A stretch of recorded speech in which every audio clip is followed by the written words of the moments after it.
Leku batean jaio nintzen, non desberdina izateagatik seinalatzen ninduten. Nire janzkera, nire kultura, nire adierazteko modua, dena begirada eta muga lokeen artean zegoen.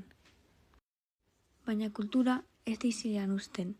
Zurekin bidaitzen du, zurekin hasten da, zure oroitzapenetan bizi da, eta zure historia kontatzen jarraitzen du.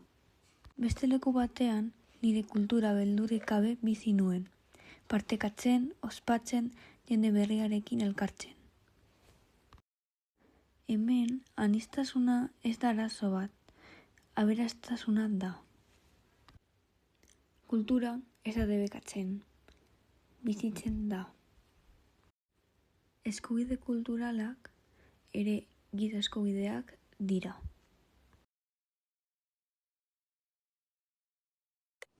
Lehen begiratuan, desberdinak gara. Kolore desberdinak, jatorri desberdinak.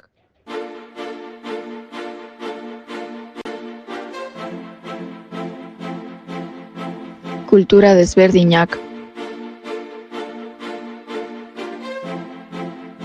Historia desberdinak.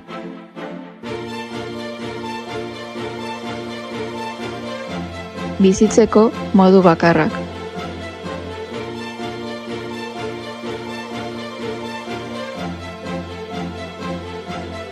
Batzuetan, gure desberdintasunek gatazkak sortzen dituzte. Baina barrutik, berdinak gara. Kulturek ez gaituzte banatzen.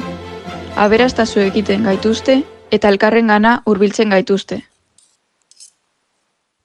Eman minutu bat, elkar ulertzeko.